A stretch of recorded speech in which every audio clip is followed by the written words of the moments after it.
Attackers manage to infect networking devices. How do they gain access? How do they maintain access? How do they remain undetected? Could we detect these implants if we tried to? How can we go about doing that? And how to defend against this type of sophisticated attack? Welcome to Nest News Review, Episode 5, Magic Packets and Passive Backdoors.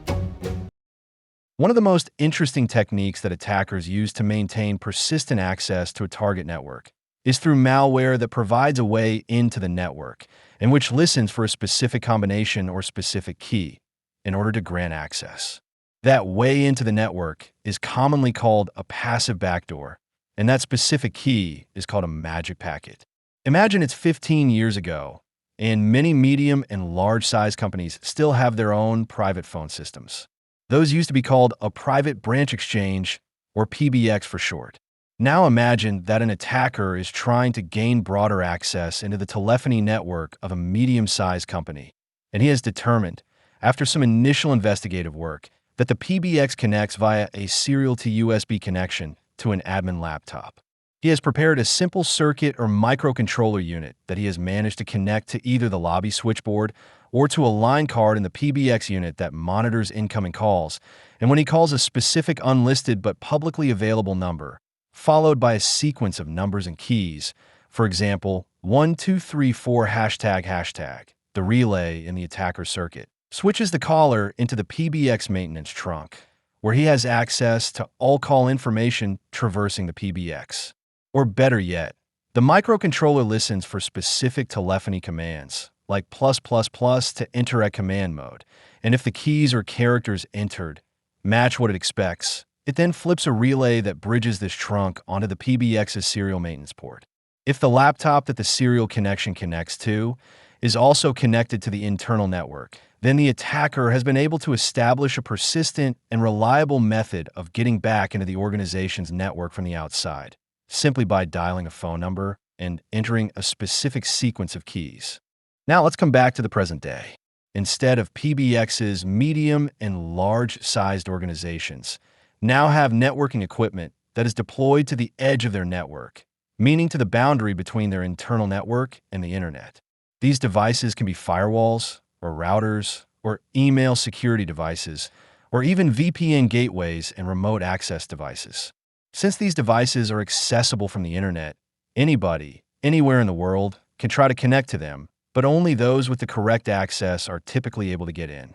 Now imagine that some of these devices will not be regularly patched and will remain vulnerable for weeks or months, or sometimes years, after a fix to a vulnerability has been made available by the device vendor. Or imagine that new vulnerabilities are discovered in these devices, allowing an attacker to gain access to them. What would the attacker do? What does he want? One of the first objectives for an attacker is typically to identify ways of maintaining access back into that network. But what about exploiting the same vulnerability that provided access in the first place? Yes, that could work, but only until it gets patched. So instead, an attacker can put in place a backdoor, a way of getting back in when he needs to. Imagine a backdoor that is available from the internet. That would be ideal, right? But how could he hide such a backdoor? If the backdoor is on a web server, and assuming the firewall rules are well planned, only HTTP or HTTPS traffic would be allowed through. Or for an email security gateway device, only SMTP traffic would be allowed to reach it. Similarly, traffic to VPN devices would be limited to TLS and IKE and SSH for provider-managed networking devices, and so on. So the attacker would not easily be able to reach the devices through the internet. So what can he do? Is there an equivalent to dialing an unlisted number followed by specific characters and getting in through a backdoor? Since the late 1990s, defenders and incident responders have observed examples of exactly that on Unix systems and later on Linux systems, and in networking equipment like Cisco routers running iOS, and on Juniper routers running Junos, which is a type of FreeBSD. Earlier examples of this type of malware use a technique called port knocking, where the malware implant would listen for a sequence of specific ports to be accessed in order to then grant the attacker access. This required that the target device should be reachable on these ports from the internet, or alternatively, the attacker would need to also have access to upstream devices. Once more restrictive firewall rules became commonplace, attacker methods evolved and adapted. One backdoor, for example, looked for specific flags in the TCP header. Another looked at specific payload in TCP, UDP, and ICMP packets, while another looked at a specific sequence of headers in succession. These packets are collectively called magic packets. The specific flags that are set in their headers, or the specific payload they carry, becomes the key that grants access to the attacker, often in a way that makes detection or response difficult for the defender or incident responder. You can find more information about backdoors that have been discovered over the last 20 years if you Google for magic packets or ask GPT for a list of implants that use them. Now for the more interesting part. What can you do about this type of implant if you're a home user? What can you do if you are a defender as part of a security team? What can you do if you are a CISO? Let's look at this from different perspectives. What can you do about your internet-facing networking equipment? Back in 2012, I wrote a post on Cisco blogs detailing how to undertake offline analysis to determine the integrity of a Cisco IOS router image. In the blog post, I try to answer the question, how can you determine with a fairly high degree of certainty that the operating system that is running on your routers is the same as what the vendor provided, meaning that it has not been modified or tampered with. Some vendors provide a standalone integrity checker tool or a command that you can run to verify the integrity of the running image. But let's assume that is not good enough. If the router has been compromised, the integrity tool could hide any signs of tampering.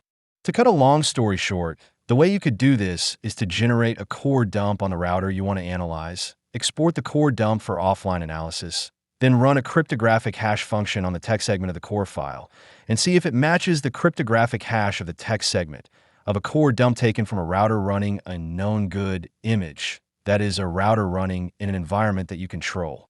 Why calculate the hash of the text segment? Because it is typically marked read-only, since it contains the instructions to be executed, and these should not be different from what is present in the image that the vendor released. Is this method foolproof? No. The memory dumping process could be compromised and hide artifacts from the dump file, but that would be a more advanced attack. An approach that is available today, but wasn't back in 2012, is to use tools that leverage the platform's hardware root of trust. But let's get back to answering the question, what can you do? If you are a home user and are worried about the integrity of your home internet router, it's good to contextualize the risk. Home routers can be compromised to form part of an operational relay box, or ORB network, that creates an abstraction layer for attackers. In this scenario, what you would refer to as hacking has been delegated to different groups. One group focuses on hacking residential routers and manages a service that provides a reliable platform for other attackers to mount their attacks from. This group of attackers then sells that access to another group of attackers that are focused on specific intrusions or crimes. The net result is that an attacker can pay to hide the source of their attack and make it look as if it is coming from residential addresses, without having to worry about maintaining that network of hacked devices. What can you do to prevent your home internet router from becoming a node in this type of ORB? The short answer is that you may have to rely on your internet service provider, since investigating infections on ISP-issued devices requires access that is not usually available to home users and may even be prevented in the end-user license agreement. Something you can do, however, is to deploy a small firewall between your ISP router and your home network, and in that way create a separation that will at least provide a layer of protection for your home devices, your laptops, TVs, and other smart devices, and reduce the likelihood of them being successfully breached by the attacker who is in control of your ISP router. Ubiquiti, Netgate, and Sophos are a few companies that sell small firewalls for home users, but there are others. If you are interested in looking at this option in further detail, ask ChatGPT for a set of criteria that you can use to determine which device is best suited to your needs. Also, ask GPT for a high-level overview of what you would need to learn about and the tasks that you would need to undertake in order to maintain one of these devices, because if you don't take care of them, if you don't regularly patch them, if you don't review the firewall rules, or if you don't review the device logs, in the best case you might miss an attack, and in the worst case, they can become a vulnerability in your network. There are many videos available online to help you through this learning process. If you are an incident responder and you have been tasked with determining whether routers or firewalls in your organization have been compromised, you can start by putting together a plan. For example, first taking inventory of your hardware assets, then identifying the ones that you are concerned about based on objective criteria, and create a list of the respective vendors. For example, Cisco, Juniper, Fortinet, Ivani, Barracuda, F5, and what operating system versions they run. Then determine if any are running vulnerable versions of software. If they are, then what specific vulnerabilities could an attacker have leveraged when infecting them? Try to understand how an attacker could have compromised the device. You can check to see whether the device vendors provide an integrity checking tool to scan for anomalies, and run this tool as a baseline measure. If this scan returns results, then you have a good starting point. You can get in touch with your vendor support team and ask for assistance with subsequent steps. If you want to roll up your sleeves and do some analysis yourself, use the blog post I wrote and try to adapt the logic to apply to your device. The gold standard, however, is to use a JTAG or UART adapter to access the router or firewall's raw memory and bypass the operating system altogether. There are several examples available online that can get you started. If you're a CISO, then look at your layer defense. From a human resource perspective, do you have the necessary skill set in your security teams to undertake this type of analysis? If you don't have the skill set, can you identify individuals with interest in developing these skills? A smart investment in training and tooling can set you apart from peers in your industry segment. From a technical perspective, do you have a central repository of all router and firewall configs? And are you logging and alerting on changes made to them?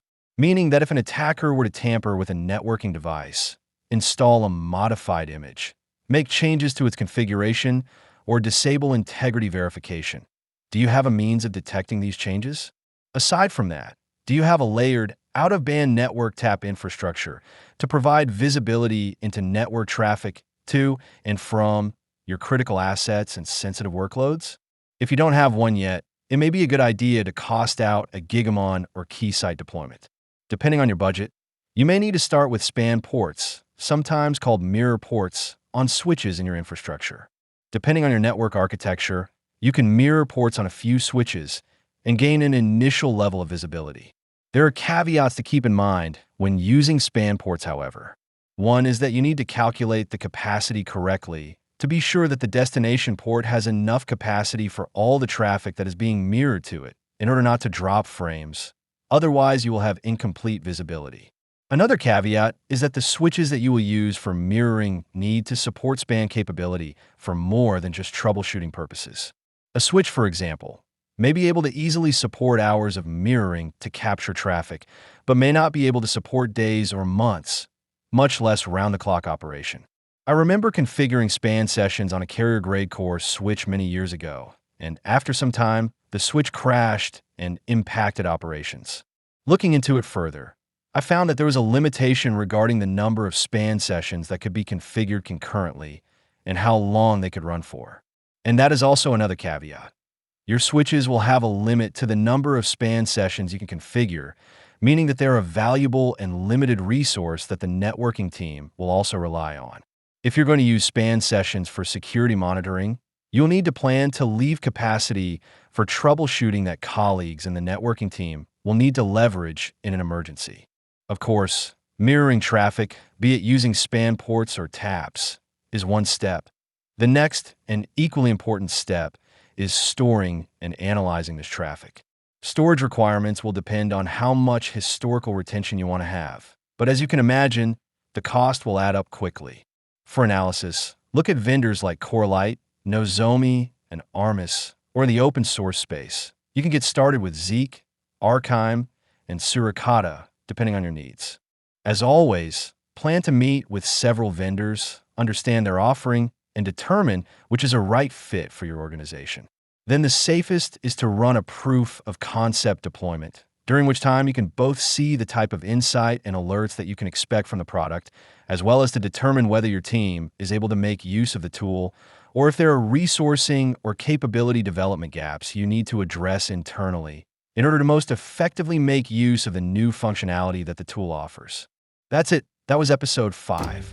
I am Vafa Dario Izadinia. I hope you enjoyed this episode as much as I enjoyed preparing it. Nest Radio is an initiative that uses AI-generated voice to share cybersecurity stories and discussions in spoken form with listeners in different languages. If you have suggestions for stories you would like to see covered or questions to explore further, drop me a note at nestradio.net. If you like this content, tell your friends. And remember, stay curious,